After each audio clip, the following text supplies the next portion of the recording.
Please remain standing for the reading of our sermon text this morning. Bitte bleibt stehen für die Lesung des Predigttexts. We are, for those who are visiting, we're in a sermon series through the very difficult book of 1 Corinthians. Für unsere Besucher die Information, wir sind gerade in einer Predigtreihe durch den 1. Korinther. And we are currently in chapter 7. Und momentan sind wir in Kapitel 7. And we'll be reading verses 8 and 9. Und dort lesen wir die Verse 8 bis 9.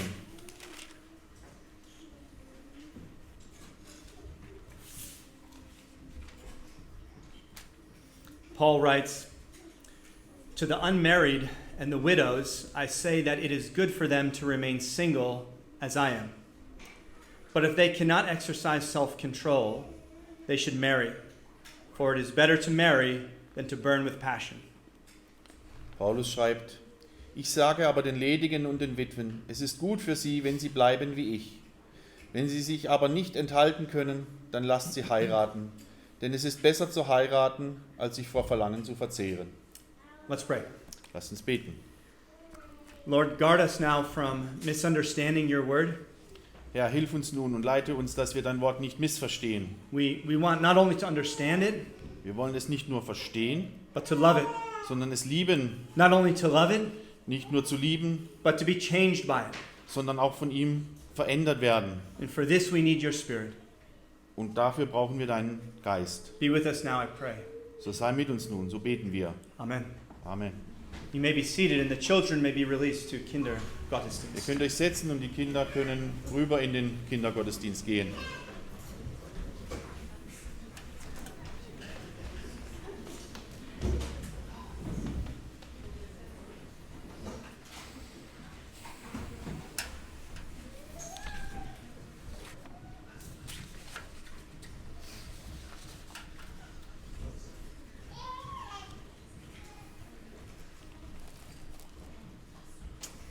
We come back to this somewhat confusing text in 1 Corinthians.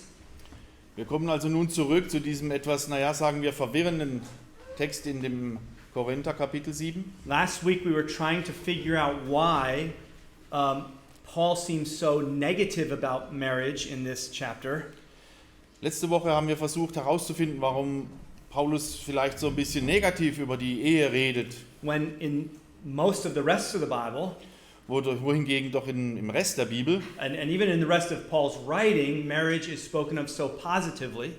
und auch in den Schriften von Paulus über die Ehe doch so positiv gesprochen wird. But as I said last week, there's two clues in this chapter that help us understand.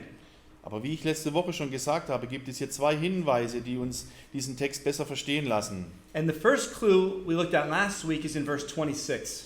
Und der erste Hinweis, wie ich gesagt habe, war im Vers 26, where Paul talks about a present crisis wo Paulus über eine gegenwärtige Krise spricht, as the reason for calling them to stay single als Grund für die Menschen in Korinth, dass sie Single bleiben sollten, if they're not already married. wenn sie nicht schon verheiratet waren. And we think that crisis was probably a growing persecution, Und wir glauben, dass damals diese Krise, diese verstärkte Verfolgung war. which would have made sacrifice and martyrdom much more difficult. Und so hat es diese Opferbereitschaft und das Märtyrerdasein viel mehr erschwert. And the second clue Und der zweite Hinweis for Paul's seemingly negative attitude towards marriage für diese anscheinende diese negative Anschauung von Paulus gegenüber der Ehe war can be found in verses 32 to 35. war zu finden in den Versen 32 bis 35. Now, I admit that this clue is a little less explicit. Und ich gestehe, dass dieser Hinweis nicht ganz so explizit ist, But as I read it, see if you can identify Paul's concern. aber wenn ich es jetzt vorlese, dann schaut mal, ob ihr diesen Hinweis herausfinden könnt. Okay, you be the detectives. Ihr seid jetzt die Inspektoren, Detectives. Paul says, "I want you to be free from anxieties. The unmarried man is anxious about the things of the Lord, how to please the Lord. But the married man is anxious about worldly things and how to please his wife. And his interests are divided. And the unmarried or betrothed woman is anxious about the things of the Lord, how to be holy in body and spirit. But the married woman is anxious about worldly things, how to please her husband. I say this for your benefit, not to lay any restraint upon you, but to promote good order and to secure your undivided devotion to the Lord. Ich will aber, dass ihr ohne Sorgen seid. Der Unverheiratete ist für die Sache des Herrn besorgt, wie er dem Herrn gefällt. Der Verheiratete aber sorgt für die Dinge der Welt, wie er der Frau gefällt. Es ist ein Unterschied zwischen der Ehefrau und der Jungfrau. Die Unverheiratete ist besorgt um die Sachen des Herrn, dass sie heilig sei, sowohl am Leib als auch im Geist. Die Verheiratete aber sorgt für die Dinge der Welt, wie sie dem Mann gefällt. Das sage ich euch aber zu eurem eigenen Nutzen, nicht um euch eine Schlinge um den Hals zu werfen, sondern um des Anstandes willen und damit ihr ohne Ablenkung beständig beim Herrn bleiben könnt. Okay, did you hear it? Okay, habt ihr es gehört? What's Paul's main concern? Was ist die Hauptbetrachtung hier von Paulus? He repeats it in verse 34 and 35. Und er wiederholt sich im Vers 34 und 35. I want to secure your undivided attention to the Lord. Ich möchte sicherstellen, dass ihr die ungeteilte Aufmerksamkeit im Herrn habt. Now, here again we're confronted with the same question as last week. Nun, jetzt sind wir ja wieder konfrontiert mit der gleichen Frage wie letzte Woche. Is this a universal statement? Ist es ein universelles Statement? Does he mean that all married people have divided devotion to Christ? Sagt er damit, dass alle verheirateten Menschen eine geteilte Hingabe zu Christus haben? Perhaps. Vielleicht. Or is Paul talking particularly to the congregation in Corinth? Oder spricht hier Paulus nur ganz im Speziellen für die Kirche in Korinth? Now, just think about Paul's letter to the Ephesians, for example. Nun denkt mal darüber nach, über den Brief, den Paulus an die Epheser geschrieben hat. In that letter, his vision of marriage is glorious. In diesem Brief ist die Vision der Ehe ist herrlich. It's a reflection of the covenant love and loyalty between Christ and his church. Und es ist eine Reflexion von dem Bündnis der Liebe zwischen Jesus und den Menschen. And because of that, Und weil das so ist, my sense is that he's emphasizing this point to the Corinthians particularly. und deswegen denke ich, dass er hier diesen Punkt so herausstellt zu den Korinthern, That he's not speaking necessarily universally. dass er nicht zwingendermaßen für alle gesprochen hat. My guess is that he saw divided marriages in Corinth. Und ich glaube, dass er einfach geteilte Ehen gesehen hat in Korinth. He may have seen husbands who were jealous of their wife's devotion to Christ. Und vielleicht hat er auch Ehemänner gesehen, die eifersüchtig waren auf ihre Frauen in ihrer Hingabe zu Christus. And husbands, or wives, whichever I just said, I can't remember, but the other way around. Oder halt auch jetzt den anderen Weg herum. Oh, here we go. He's gone another evening to be at a Bible study. Nun, jetzt geht er schon wieder zur Bibelstunde heute Abend. Oh, another stranger in the home for Jesus. Oder wieder ein anderer Fremder im Heim für Jesus. Another Sunday we can't eat lunch together. Schon wieder ein Sonntag, wo wir nicht zusammen Mittagessen können. Jesus seems more important to her than I do. Und Jesus scheint ihr wichtiger zu sein als ich. Now, I can't prove that this was the case because Paul doesn't say it. Nun, ich kann das jetzt nicht bezeugen, dass es so war, weil Paulus uns das nicht sagt. But I think it's a fair point Aber ich denke, es ist eine faire Sache zu sagen, because this is a common stress even today among Christian families.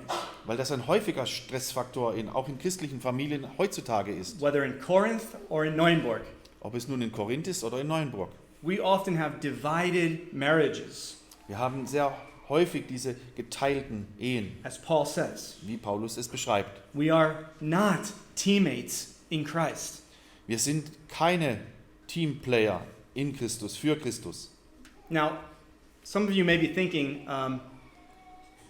Nun, manche von euch mögen jetzt nur denken, naja, teammates, is that your picture of marriage? Teamspieler, ist das dein Bild von der Ehe? Isn't that the problem with marriage? Ist das nicht das Grundproblem der Ehe? You know, we start out in love, Nun, wir beginnen mit Liebe and then eventually you just become teammates. und dann irgendwann sind wir nur noch also Teamspieler. Well, no, being teammates is really what marriage is about. Nein, also ein Teamplayer oder Teamspieler zu sein, ist wirklich, darum geht es in der Ehe. Now, being roommates is a problem. Wenn ihr jetzt nur Zimmergenossen wärt, das ist dann ein wirkliches Problem. That's something different. Aber es ist ja auch was anderes. Roommates just do their own thing.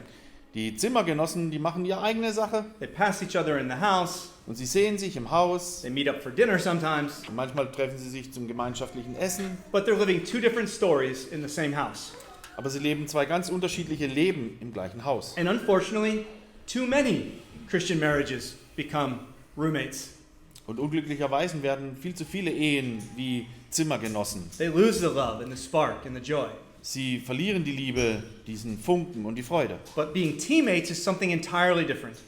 Aber wenn du ein Teamplayer bist, dann ist das was ganz anderes. You're not divided, Ihr seid nicht geteilt, which was Paul's concern, was Paulus betrachtet hat, but rather united sondern vielmehr seid ihr vereint for Christ. für Christus. And that can actually restore the spark and the love and the joy. Und das wieder entfacht doch diesen Funken, die Freude und die Liebe. Because that's how God made us in marriage. Denn so hat uns Gott erschaffen für die Ehe. Two people working together for one end. Zwei Menschen, die an einem Strang ziehen für ein Ziel. I love the way Tim Keller described marriage in one of his lectures. Und ich liebe es, wie Tim Keller einmal in einer seiner Vorlesungen die Ehe beschrieben hat. He said, marriage is not two people staring at each other forever. Er sagt, also die Ehe bedeutet nicht, dass zwei Menschen sich ständig gegenseitig ins Gesicht starren. I think that's what most of us expect, Das ist vielleicht manches, was viele erwarten, because we're all raised on the Disney Channel. weil wir alle mit dem Disney Channel groß geworden And sind. we saw too many romantic comedies. Und wir haben zu viele romantische Komödien gesehen. Yeah, that's not what marriage is. Und das ist es nicht, was die Ehe bedeutet. That's why marriages fall apart, Deswegen zerbrechen Ehen, because we're looking to each other for fulfillment. weil wir uns gegenseitig anschauen für die Erfüllung. And your spouse cannot carry the burden of your fulfillment. Aber dein Ehepartner kann nicht diese Bürde der Erfüllung tragen. So Keller says, marriage is not two people looking at each other, So Keller meint oder sagt, Ehe bedeutet nicht, zwei Menschen schauen sich an, but rather a man and woman, hand in hand, walking together to the same horizon. nein, vielmehr eine Frau und ein Mann. Sie gehen zusammen, Hand in Hand, für ein Ziel in eine Richtung. One end, Ein Ziel. helping each other Helfen sich gegenseitig on a shared journey. auf einer Reise, die sie zusammen begehen. Teammates. Das sind Teamplayer. And this is exciting and it's beautiful. Und das ist so aufregend und es ist so schön. You know, this actually hit me while I was preparing the sermon. Und das hat mich wirklich hier getroffen, während ich diese Predigt vorbereitet habe. But it struck me, why is it that men and women often fall in love during times of duress or times of crisis? Und so ist mir aufgefallen, dass warum oft Menschen sich verlieben, wenn sie in Krisen oder Zwängen sind. Laura and I recently saw the movie The Mountain Between Us. Have you seen that? Und movie? Laura und ich haben kürzlich den Film Der Berg zwischen uns gesehen. Doesn't matter. Wasn't that great, but in any case, it's about a man and woman whose plane crashes in the mountains. Okay, kurz die Story. Es ist also so, dass dieses Ehepaar im They're Flugzeug... not married, no, they're not married, sorry. Sie fliegen mit dem Flugzeug über die Berge und das Flugzeug stürzt ab. And in the beginning, they're indifferent to each other, maybe even a little antagonistic. Und zu Beginn sind sie sind sehr verschiedentlich, vielleicht so auch ein bisschen abstoßend gegeneinander. But by the end of the movie, after a long, perilous journey, Aber zum Ende des Films hin, nach einer sehr langen und auch lebensgefährlichen Reise hier, they're totally in love. sind sie total verliebt. And this is not uncommon when two people go through a hard time of duress, of crisis. Und das passiert sehr häufig, wenn die Leute in diesen Zwängen und Krisen sich befinden. People fall in love because they have a common purpose, Sie verlieben sich, weil sie ein gemeinsames Ziel haben. survival. Hier geht es ums Überleben. They have to rely on each other for a common goal. Sie müssen sich gegenseitig aufeinander verlassen können, weil sie dieses gemeinsame Ziel haben, zu überleben. Sadly, very often when they get back to normal life Und unglücklicherweise, wenn sie dann wieder in das normale Leben zurückkommen and the journey's over, und diese Reise dann ein Ende findet, they fall out of love dann zerbricht ihre Liebe wieder and they get divorced. und sie gehen getrennte Wege. It's common. Das ist sehr häufig so. But for the Christian, the journey is never over Aber für uns Christen ist diese Reise niemals zu Ende, until heaven. bis wir im Himmel sind. We're in this together, Wir befinden uns in dieser Sache zusammen. helping each other, working together. Wir helfen uns und wir arbeiten zusammen. Teammates. Being teammates does not dim the love. If anything, it increases the love. Wir sind Teamplayer und das schwächt nicht unsere Liebe, sondern es stärkt unsere Liebe. Not divided, Nicht geteilt. which was Paul's concern, Und das war die Betrachtung von Paulus, but rather united for Christ. sondern vielmehr vereint für Christus. And I don't just get this point from Hollywood, in case you were wondering. I really find it first in the Bible. Und glaubt mir, ich habe das jetzt nicht von Hollywood, sondern das habe ich zuerst in der Bibel gelesen. Think about the very first marriage. Denkt mal an die allererste Ehe nach. We see teammates. Wir sehen Teamplayer. Do you remember what God said just before he created Eve? Wisst ihr noch, was Gott kurz bevor er Eva erschaffen hat, gesagt hat? He said something that I think we often misunderstand. Er hat etwas gesagt, was wir sehr oft missverstehen. He said, it's not good for man to be lonely. Er sagte, es ist nicht gut für den Mann, einsam zu sein. Is that what he said? Ist es das, was er gesagt hat? That's not what he said. Das ist nicht, was er gesagt Hopefully you hat. recognize Ihr habt es that. gleich erkannt. God did not create Eve because Adam was lonely, Gott hat Eva nicht erschaffen, weil Adam einsam war. although that may have been true. Das mag ja vielleicht gestimmt haben. Instead, God said it's not good for man to be alone. Nein, er hat gesagt, es ist nicht gut für den Mann, dass er alleine ist. Alone in what? Alleine in was? Alone in the mission of tending the garden, Allein in seiner Mission, den Garten zu pflegen multiplying and taking dominion. und Besitz zu ergreifen und sich zu vermehren. He needed help in the mission, Er brauchte Hilfe in der Mission. which is why God chose to call Eve Adam's helper. Und darum hat sich auch Gott entschieden, Eva als Adams Helferin zu betiteln. Teammate. Sie ist ein Teamplayer. We've talked about this before. Da haben wir vorher schon drüber gesprochen. God could have chosen to call Eve anything. Gott hätte Eva alle Namen geben können. A friend, Einen Freund, a lover, eine Liebhaberin, a confidant. eine Vertraute. And all those would be true. Und das wäre alles richtig gewesen. But of all those, he chose helper. Aber allein auf all diesen Möglichkeiten hat er Helferin erwählt. Helping with what? Helfen mit was? With the mission of multiplication and dominion. Mit als Helferin zur Mission, den Garten zu pflegen und sich zu vermehren. A woman has certain skills and gifts that the man does not have. Eine Frau hat gewisse Begabungen und Tugenden, die ein Mann nicht hat. And it makes their work together more beautiful, more efficient as a team. Und es macht ihre Arbeit viel effektiver und schöner als Team zusammen. Marriage is the perfect teamwork for a mission.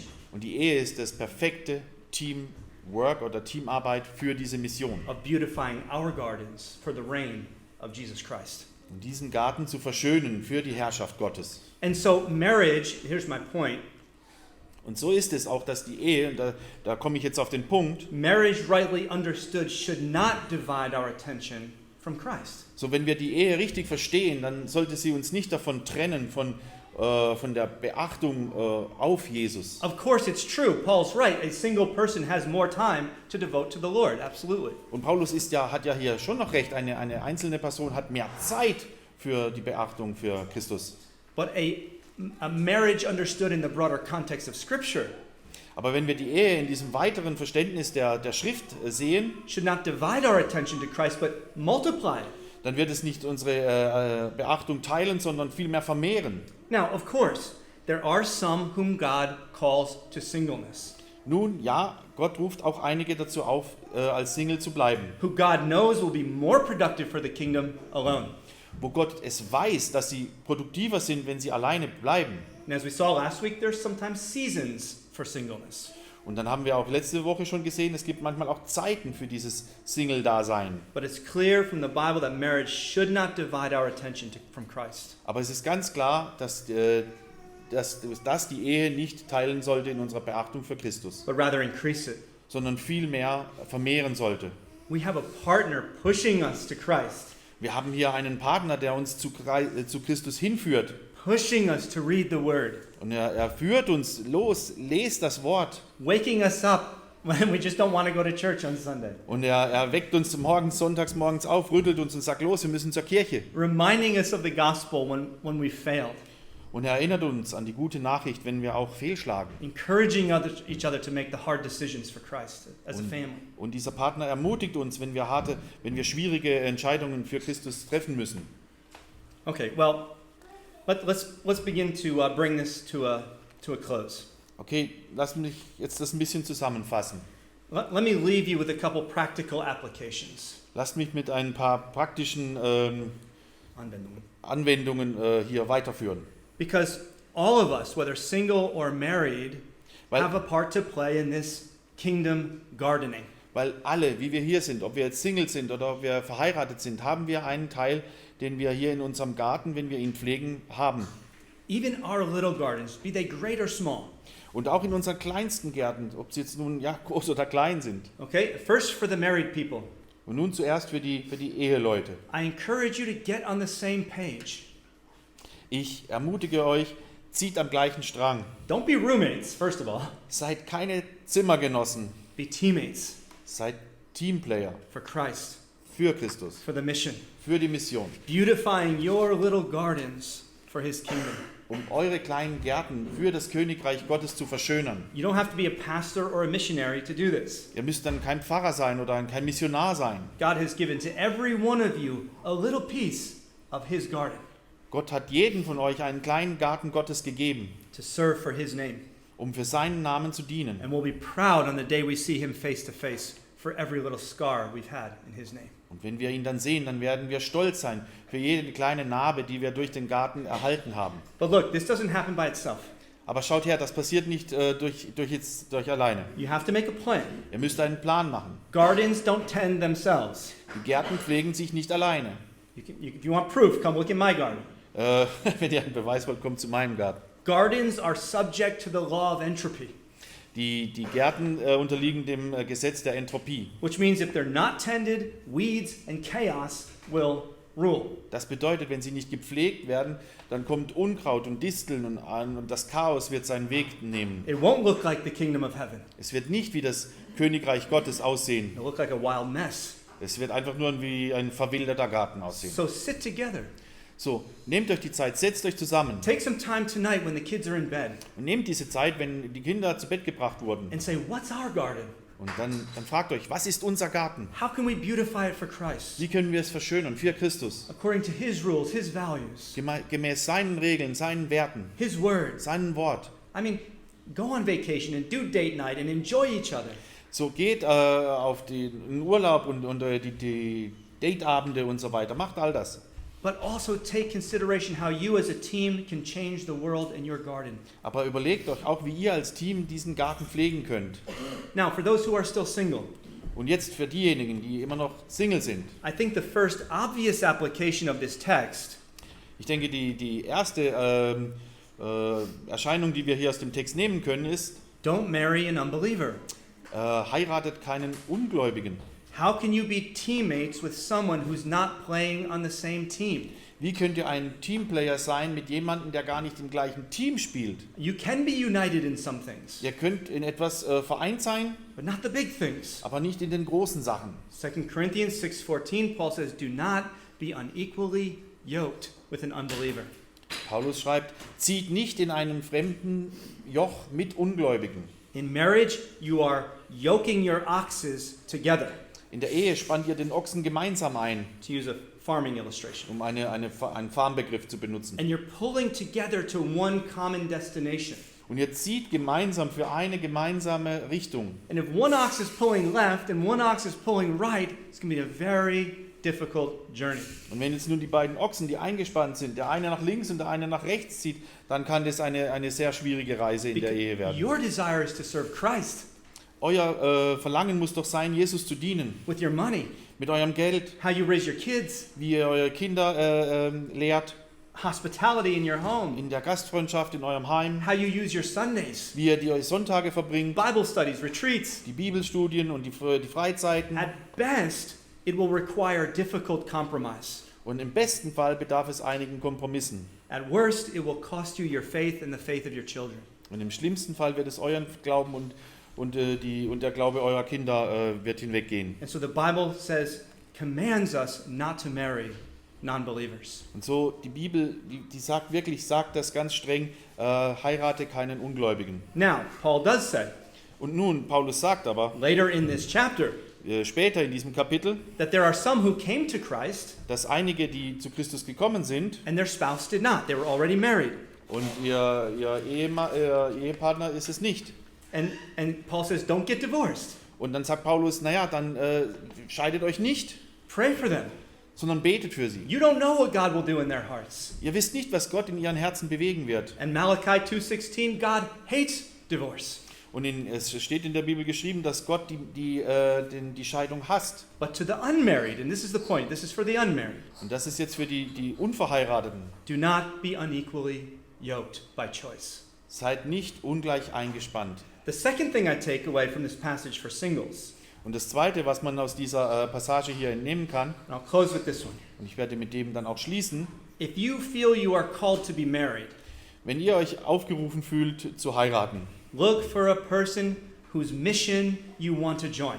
schaut auf eine Person, die eine Mission oder eine Vision hat, die ihr teilen wollt. Not just for the most attractive or most funny, Schaut nicht für den oder die attraktivste oder den lustigsten oder die lustigste. that's not unimportant, Das ist nicht ganz unwichtig, but more important aber viel wichtiger, is to find a teammate for the work of the kingdom. dass ihr einen Teamspieler findet, der mit euch für das Königreich Gottes arbeitet. I had a professor named Dr. Mackenzie, Und ich hatte mal einen Professor, der hieß Dr. Mackenzie, and he took me to lunch one day. und er hat mich eines Tages zum Essen eingeladen. And he gave me a piece of wisdom, a little nugget that I've held on to my whole life. Und er hat mir ein ganz, ganz kleines Stück Weisheit mitgegeben an diesem Tag. He said, Stephen, never chase a woman, chase your mission. Und er hat gesagt, Stephen, schau niemals nach einer Frau, sondern schaue nach einer Vision. In other words, chase your mission and let God provide for you the help required to fulfill that mission. Sondern vielmehr schau nach deiner Mission und schau, dass du jemanden findest, der dich in dieser Mission unterstützt und hilft. He said, I can't count the number of young men who cry on my shoulder every year. Und er sagt, es gibt einfach unzählige junge Männer, die immer zu mir kommen und sich ausweinen, Who decided to chase a woman rather than their mission. die sich entschieden haben, eine Frau zu finden, viel mehr als dass sie eine Mission finden. And then they got married, Und dann sind sie verheiratet and then they decided to go after their mission. und dann wollen sie dieser Mission folgen, wollen aufbrechen. But the wife said, no, I don't feel called to that. Und dann sagt aber die Frau dann, ja, aber ich fühle mich da jetzt nicht aufgerufen. I don't want to move to China. Ich will nicht nach China. I don't want to move to the inner city. Ich will auch nicht in die Downtown, in die Stadt. And then many of those young men had to give up their mission and give up their goal Und so mussten viele junge Männer dann ihren Dienst und ihr Ziel aufgeben, because their wives weren't on board. weil die Frauen einfach nicht an Bord des Schiffes waren. Now hear this. Und jetzt hört das. He said this wasn't the wife's fault. Es ist, und jetzt hört das ganz wichtig, das ist nicht der Fehler der Frau. He wasn't blaming these women. Er hat jetzt nicht die Frauen hier verurteilt. He says it's not fair to ask a woman to come with you on an unnamed adventure. Es ist nämlich nicht fair, wenn ihr eine Frau fragt, wenn ihr auf eine namenlose Abenteuerfahrt geht und nicht bestimmt, wo es hingeht. It's not fair. Das ist einfach nicht fair. And so I counsel young guys with the same wisdom. Und so ist es, dass ich auch den Single-Männern das weitergebe mit dieser kleinen Weisheit. Chase your mission. Suche deine Mission. What's your calling? Was ist dein Ruf? Go after it with all your heart. Und dahin geh mit all deinem Herzen. And if God thinks you'd be more effective with a teammate, let him give you one. Und wenn Gott dann denkt, dass du effektiver bist mit einem Teamplayer, dann schau nach dieser Person. And for the single women, Und für die Single-Frauen, I think this means find a guy with a vision who you think is worth being a part of. bedeutet das natürlich, dass ihr einen Jungen, einen Mann findet, der eine Mission hat und ihr an dieser Mission teilhaben wollt. Unless you have your own vision, Wenn ihr nicht eure eigene Vision habt, your own mission, eure eigene Vision und Mission. in which case go for that with all your heart. Und dann geht mit eurem ganzen Herzen, verfolgt das. Don't hitch your wagon to some loser guy who just thinks life is about a paycheck and playing video games the rest of his life. Hängt euren Wagen nicht an ein führendes Auto, in dem Fall den Mann, wo ihr denkt, es ist ein Loser, oder wo er sich herausstellt, es ist ein Loser, der nur nach seinem Gehaltscheck schaut und den ganzen Tag Videospiele spielt. He's got no plan for a mission. Dieser Mann hat keinen Plan für eine Mission. That will kill you. Und das wird euch töten. Someone told me once that you'll either marry someone who cuts your mission in half or who doubles it. Jemand hat mir mal gesagt, ihr werdet entweder jemanden heiraten, der eure Mission oder Vision halbieren wird, oder er wird sie tatsächlich verdoppeln. We want our marriages to be the latter. Wir möchten, dass das Zweite dann passiert. Not dividing our attention from Christ, Nicht unsere Betrachtung von Jesus hinwegnimmt, as Paul was concerned about, wie Paulus es so gesehen hat in der but Betrachtung, multiplying our effectiveness, sondern vielmehr unsere Effektivität vermehrt. at changing our gardens to look like heaven, Sondern es soll vielmehr unsere Gärten verändern, dass sie vielmehr wie der Himmel aussehen. in our neighborhood, In unserer Nachbarschaft, in our work, in unserer Arbeit, in our family. in unseren Familien. That's marriage with a mission. Das ist die Ehe mit einer Mission. Amen. Amen.